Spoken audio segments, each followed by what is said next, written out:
Angling is a series of choices, from an infinite number of options, some simple, like what's your target species, to the complexities of understanding fish location on a seasonal basis.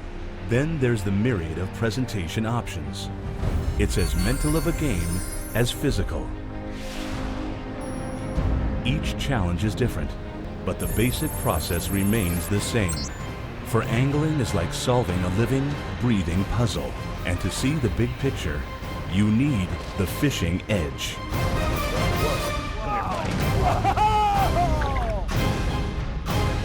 Look at the size of that thing. Wow. Look at the size of that pike. Oh.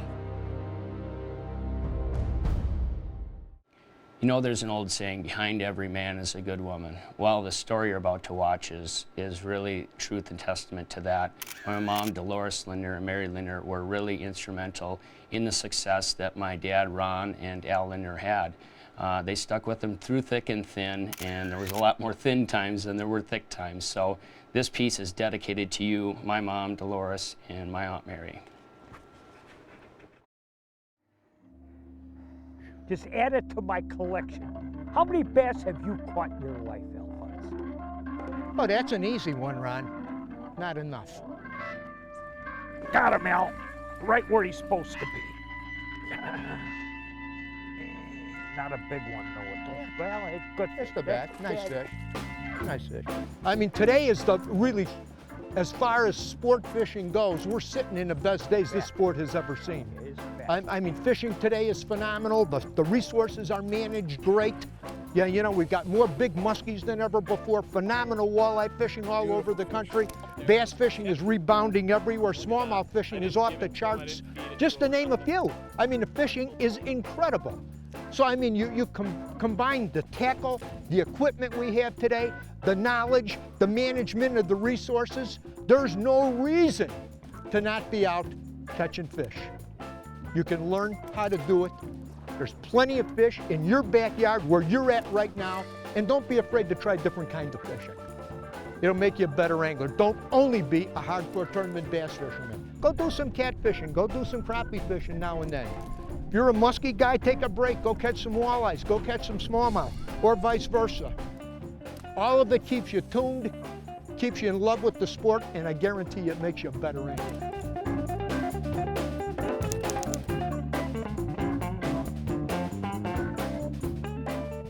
Okay, here's the deal. It's 12 o'clock exactly, July 3rd. It's like 95 degrees out. Everybody in our office is out fishing. Jeremy's chasing muskies, Jimmy's chasing bass. Ryan, I think, went crappie fishing. McAnally's going catfishing. What are we gonna talk about today? I don't know, just join us and we'll see. Playing hooky, you might say? Cutting out of work to go fish? Nah. If that's the case, Ron and I have been playing hooky for years and getting away with it. In all actuality, there's a lot more to our job than just catching fish and enjoying the weather. Our marketing partners rely on us to take, test, and report on new products. Everything from cold weather gear to the compartments in boat design. And along the way, we keep a pulse on the fishery and have an intimate relationship with the DNR, working in concert to maintain a healthy fishery. It feels right so over you good, here. Ronald. Nice fish, boy. Really, really nice fish. Here she comes. Whoa. Ew. That's the kind that I like to catch. That's the kind that I like to catch. Yeah. I mean, she was solid. Just a nice chunker. Just a nice chunker. Oh, man. Look at that baby, huh? Ooh, feel good. Feel really, really, really good. You know, about 2 weeks ago, I was doing a promotion, an in-store promotion. Let me put her back. I was doing an in-store promotion for all of our marketing partners. And I was there for, you know, probably 4 or 5 hours. And I'm talking about walleyes and muskies and largemouth and smallmouth, da-da-da. And we've been doing this our whole life, many, many years. And you get a handful of questions that never change, no matter if you're north, south, east, or west. It makes no difference, sports shows, whatever. And one of the questions that is universal, naturally, is, hey, what's your favorite fish? One of the other ones is, what is one of your favorite lures for this or that kind of fish? And then naturally, what's your favorite lake for walleyes or muskies or largemouth bass or something like that? Your lake, your presentation, your favorite fish. And the other question that is somewhat universal might surprise you, and it happens a lot. Hey, do you ever get tired of fishing? Well, Ron and I am fishing with my brother Ron, and we've been fortunate enough to make a living in the sport fishing industry our entire lives. And what I'm going to do is we want to take a little while here, give you a little background on us, where we came from, what we've done in the industry, catch you up to where we are today. And then we're going to share some more things that by the end of this show, well, we'll probably let you answer that question yourself. To stuff 50 wild and woolly years into a few minutes will take some doing. From our start in 1963 as the Lindner Lure Company in Chicago until today as Lindner Media Production, we would take a few weird bends in the road. By 1965, Al and I had already fished a number of tournaments, which were just beginning. We're also selling lures, giving seminars in stores, legion clubs, and sport shows. And writing for some sports publications as well. In 1966, while waiting for Al to get back from Vietnam, I and the family moved to Rhinelander, Wisconsin, in preparation to buy a combination fishing resort and bait shop. But I guess the Lord had better plans for us because the deal imploded. While waiting and living in Wisconsin, however, I did devise a walleye catching concept that later became known as the Lindy Rig and developed the back trolling system. With Al's return from the Asian War, he, my growing family, and I moved first to Mount Amidai, Minnesota. Here we continued to write articles and sell lures to mail order. In 1967, we moved to Brainerd, Minnesota, and began guiding and selling our live bait rig idea under the name of the Lindy Rig. In 1970, in order to sell more of our lures, we began an outdoor television show. We also took on a partner, Nick Adams, and adopted the name the Lindy Lure Company, and off it went. The company grew quickly, but we were undercapitalized, so in 1974, we sold the Lure Company. By what some folks might call serendipity, but we call the leading of the Lord, we stumbled our way into the publishing business. This was the beginning of the in-fisherman era of our lives. Al is now married and has a family, and mine has expanded. For the next 27 years, the In-Fisherman would blossom into a full-fledged communications network that grew to include a library series of books, a stable of magazines, a syndicated radio show, a multi-network television program, a camp for kids, a professional walleye tournament, a newsletter, and an adult fishing school. At this point, a big conglomerate that was expanding into the outdoor field made us an offer we couldn't refuse. So we sold the business in 1998. But we loved to fish so much, so when Al finished his work contract with the new company in 2002, we both said it's too early to go in, so let's stay out and make a few more casts. But this time we did it with our children, grandchildren, new and old friends, and let them do most of the work. So today, 1 decade later, as we celebrate our 43rd consecutive year on television, we have Lindner Media Productions, which is still a work in progress.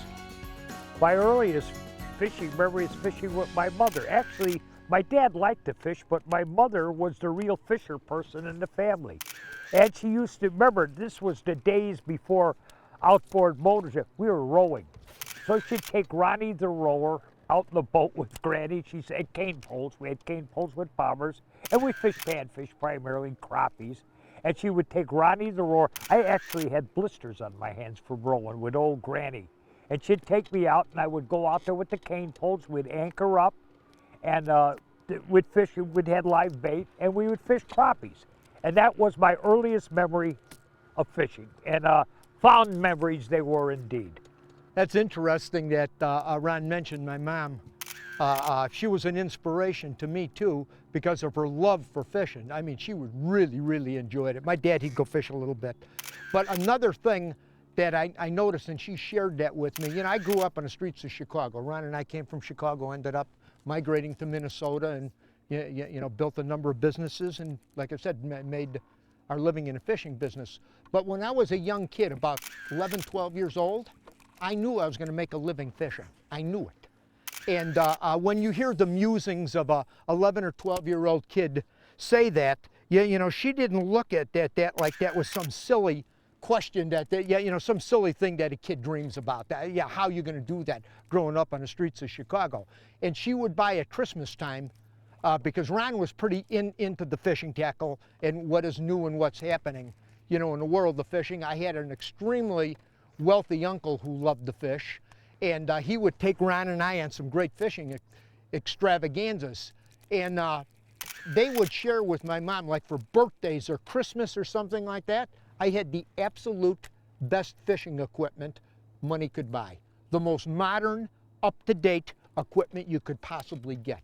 And that was an important part of nurturing that fire. They seen a fire in the heart that wasn't just a natural, just something some kid was playing with. There was more to it than that. And they never said, that's a stupid, silly idea, kid. Yeah, you know, go get a real job. They nurtured that. And for that, I am forever thankful. By the way, Al, outside of your paid stint in Vietnam, have you ever had a real job? Other than a little tour of duty working for Uncle Sam for a couple years. You know, I was on his payroll and got a little paid vacation to Southeast Asia, you know, some interesting things there. But that's another story. The fishing there was a little bit different than it is here. But no, I've made my living in this fishing game all my life. And you know, Ron and I both have no other interests. There's two things that motivate us. We don't hunt, we don't play golf, we don't run, we don't bicycle ride, nothing like that. Our two passions are really simple, and it has been all our life. It's fishing and the industry and business of fishing. There is not a day that goes by that we don't think about it, talk to somebody about it, read something about it, watch something about it, go on the internet and look at what's happening at a particular tournament, follow things in the industry. It is a burning passion for both of us. And the other element that's a part of our everyday life is our faith. Our trust in God, the Bible, and we regulate our lives and our businesses by that principle. And we're happy campers because of it. Yeah, Al had good equipment. Actually, when I was in the service, I was stationed in Europe and Germany in 1952-3. I picked up some Mitchell reels. This was spinning reels. Prior to this, I never saw anything like this. It was actually a Mitchell reel from the Mitchell plant in France. And I bought, I think it was 4 or 5 of the reels, and I sent them home. And Al loved them. He didn't know how to mount one. He had them upside down and when he first mounted. But when I came home, we started fishing. We were fishing spinning rods early on in the game. And they were already around, but open-face spinning reels were still hard to come by in the early 50s, and we were already on it like a hawk. We got a monoline early. I don't remember the year, but I picked that up as soon as I could. I don't remember the years. We had one particular time in 1957. There was an incident, I call it the opening salvo of the modern angling revolution. There was Buck Perry came to Chicago to do a series of seminars and promotions. They went to a lake in northern Illinois, and they caught fish like you couldn't believe. I couldn't believe it, for sure. Most other people couldn't believe it either. He had the famed writer Tom McNally and Ray Gray with some of the local papers. And what he did, what do you got there, El? Bass. A good one? I'm sorry to interrupt your historical fact there, Ron. It's a little guy. Let me just skip him in here. As I was saying with the story, Buck was there and he showed up at a Klein Sporting Goods. This is a sporting goods store, a chain of stores in Chicago. And he was selling these spoon plugs. And in the store was a new product that they just saw. It was called a depth finder, a locator. It was Redbox, I think, at the time. At that time, it was red. And I looked at this thing. It was 150 bucks, and I says, I gotta have one. Now, 150 bucks in 1957. I don't know what it's worth today, but it's, you know, it'd be $1,000 for sure. And I just looked at this thing, and I couldn't believe it. At the time, I was making $80 a week, and if that. And I really wanted one of those. At any rate, when I bought these spoon plugs, I took them back, and I literally tried to fish them, and I didn't do too well, but there was a booklet in there. It talked about structure fishing and to look for structure. And I read I literally threw it away. The book, I thought it was just it was called A Spoon Plugging Lesson. And it was laying on the bottom of the car there, and I picked it up later after we didn't do so good with the lures, and I read it, and I started learning about structure. For Al and I, this was an eye-opener of eye-opener. We eventually got a hold of a depth finder. And with the concept of structure that we learned, that fish relate to structure, and here was a machine to find it, this was opened up a whole new world to us. We were on a different road. Later, Bill Binkelman, the famed Bill Binkelman, he came to that 1957 show at Klein Sporting Goods as well. And later, he got Buck to come to Milwaukee with him, and he opened up a paper called Fishing Facts, or Fishing News is what it started out, and later became Fishing Facts magazine. These were all the first shots in the modern angling revolution. And shortly after that, tournament fishing came on the scene. And the first organized big events were the World Series of Sport Fishing. And Ron and I got exposed to that. I qualified for one regional championship. This was just before I was just a kid getting ready to go into service fresh out of school. And then shortly after that, bass came on the scene, and I started to fish bass tournaments. I fished the second BASS tournament there ever was. You know, early part of the bass fishing tournament scene. I won 2 tournaments, fished 3 classics. You know, got a taste of tournament fishing. I started to fish walleye events, and the rest quickly became history. It became part and parcel of the learning curve. And the key to all of it, and I can't stress it enough, is to always be on the front end of whatever is happening. You don't want to be 3 years down the line, be the guy going to your favorite lake to start trying drop shotting 3 or 4 years after the fish have been fried on it, and there's a whole new presentation working already. You want to be on the front end. So watching television shows like this, reading magazines, there's a ton of stuff today on the web that is worth its weight in gold, and the transfer of information. You could find out what's happening where, when, and how at the click of a button, so to speak. The ability to learn today what took us 10 years, in a lot of cases, you could find out today in 1 year. Less than that if you're really motivated. Okay, look at that baby. Whoa, whoa. You gotta put on one rod and stay with it, Ronald. Every time I set a hook, he grabs a different rod and he changes anything. There's Alphonse, I got myself one. Boy, it took me a long time to That's a nice one catch again. up with you Oh here. yeah, you know, I'm getting a little bit of top and I'm getting a little bit on that deeper bite. Hold it, baby, let me get you. All right. This one's a little bit skinny, Ron. Look, it's a nice size fish, but it's a little bit skinnier. The jig fish. Good one though, too. You know, at the beginning of the show, we posed a question to you.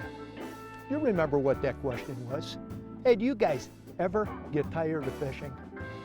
Based on what you just seen, I'm going to let you answer that question for yourself. I think it's pretty apparent. Ronald, we got time for 2 more spots. Then I got to go. Just 2 more spots. 1 more bite. How about 1 more cast? You know, God's Word has a lot to say about wisdom. And rule of thumb is the older you get, the wiser we should be, right? We experienced at that point in our life all of the challenges that this world has to offer us. And in many cases, I'm sure many of us would reflect back. I know in my case I do. There's a number of things that if I had an opportunity to do differently, I would definitely have done them a different way than I did. One of the things that I've been thinking about lately, and it was just after I read this little thing on the 10 Commandments, a list of the 10 Commandments, was number 5. What's number 5? The 5th commandment, what is it? Honor your father and your mother. You know, my mom died at an early age, and then my dad lived for quite a few years after that, and he would spend a lot of time living at my house, and then after a while, after 2 or 3 months, he'd get bored with my kids or what we were doing, and he'd go over to my brother's house and hang around there for 2 or 3 or 4 months, whatever he felt like doing.